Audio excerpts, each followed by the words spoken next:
Hey, just doing the final prep. As you can see, I've already went down through that, used some alcohol, and this is basically what I've been using. That's a 180, but I started with like an 80 and went down and just rub, especially on these areas here like that, where you can get the corners to get whitish. So that means that whenever we go dye it, all the white parts there are gonna get another color. Wasn't sanded it down and did all the good stuff. Feels good now.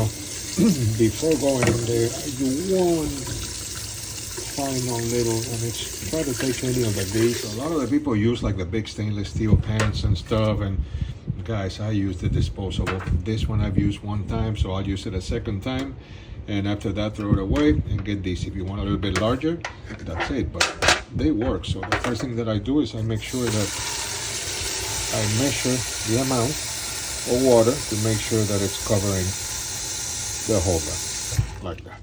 So basically there it is. So we're just gonna turn the heat on so we can start boiling that water.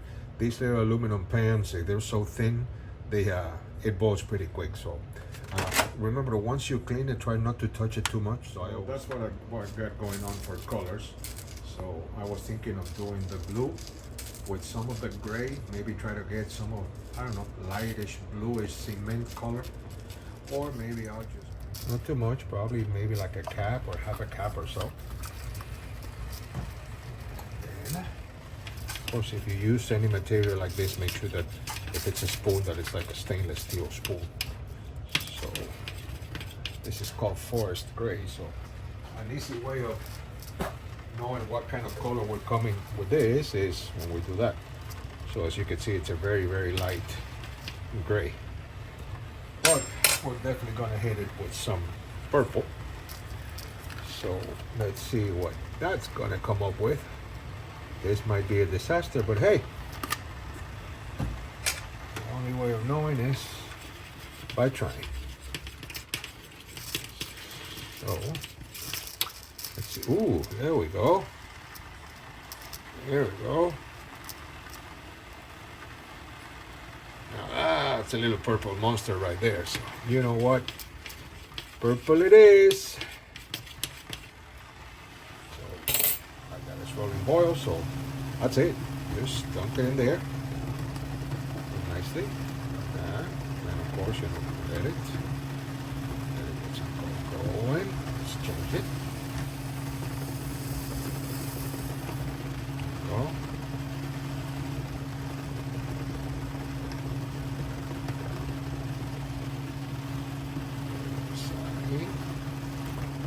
Oops.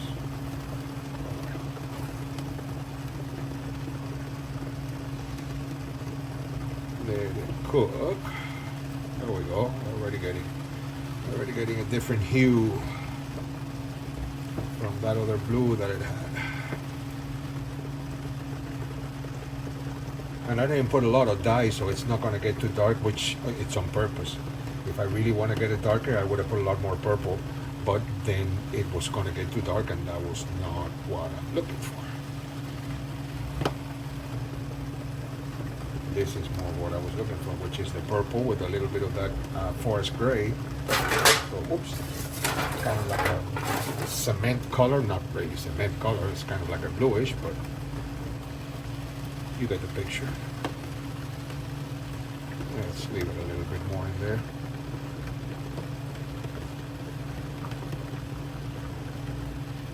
And there we go. One more change. And if you notice, I had already color filled the Lone Wolf logo. And once you do it and you come in and you dye it, it stays like that. So whatever you color fill with a Sharpie, when you dye it, it stays. So that's really cool if you have it like on my other one, which I did it. Okay, that's dark enough right there. There it is.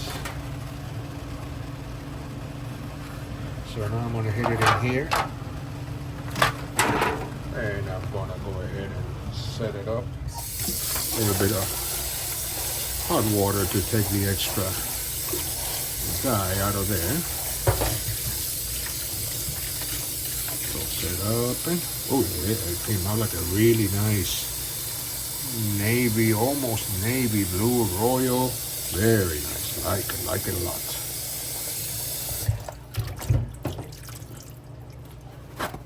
So that's it. Now we just got to dry it, and then of course to dry it, we're going to dry it over there with a blower, with a blow dryer or a heat gun. I like the heat gun because it really dries inside too. And that's it for now. So now it's, you know, kind of dried up a little bit, but I really like to put some heat. See, now you can start to get that, the idea.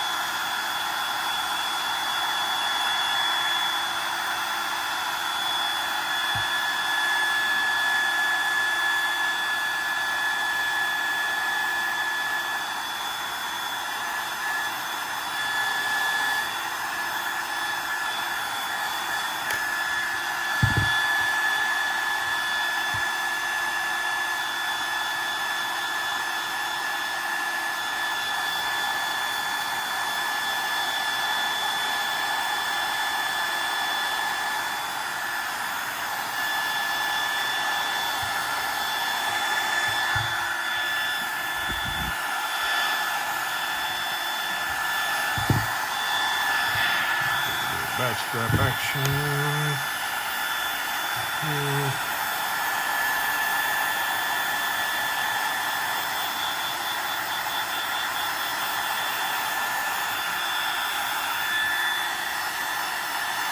Perfect.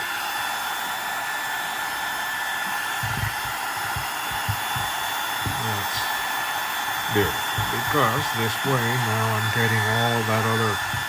Try to get some of that color out. See how it started to come out? Same thing I do on the top part. So now you see like the top part is actually getting a little bit white too. So then little by little and with a lot of patience, we'll go there. For example, then we'll do some of the trigger area. I can do that first and then spend some time on the frame. The frame is the one that I do the least because what I want more definition is in like the corners and these areas here and the top and the railings. You know, that's where you really want your definition. So when you hit it with like a red color, for example, those are really gonna pop up the red a lot more than already this part that is blue. So when I do it, I'll finish it up and set it up. So now I hit it again with the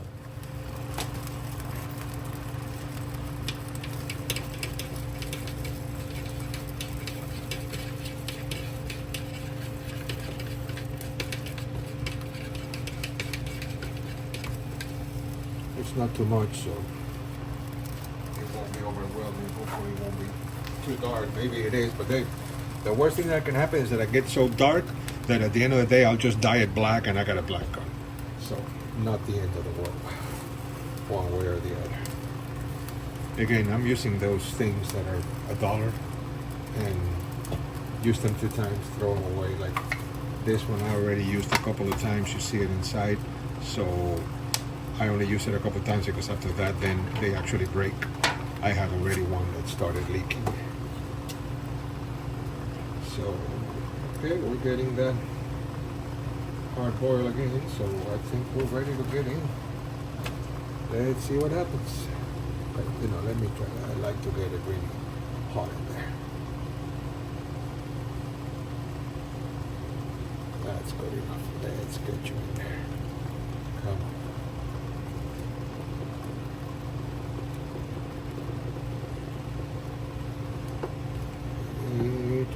Oh, yeah, I can already start that. You can already see the difference. See that?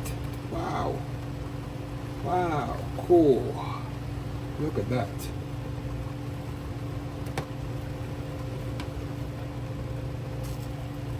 You know what? I'm not going to overdo it and I'm going to take it out right now. Like that. Because if not, I'm going to overdo it and I don't want to do that. I think that looks pretty cool. Let's get it in the hot water here. So again, the last step when I'm done, it's always hit it with some heat, just to make sure that it dries really well. Inside I can always dry it with a paper towel. I just like to have that. You see like the corners here? Because that can get wet inside, which I can take out of course, and dry, which I probably will. But you see how it's drying out there?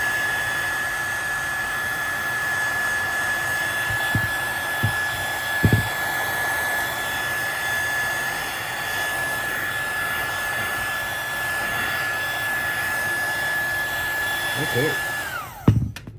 So basically assembled right before the slide. I kept the Mac wheel out on purpose so I could have some, different coloration on the bottom there. That's with the black slide. So let's see what we can look at with it. How about with silver? Looks decent. How about with blue? This one's like a monocle. This one looks like the old school Glock onyx. Or we can always try the copper. Just that one there. So we'll see. I'm kind of liking this copper one the most because of the combination. So we'll see. That's it.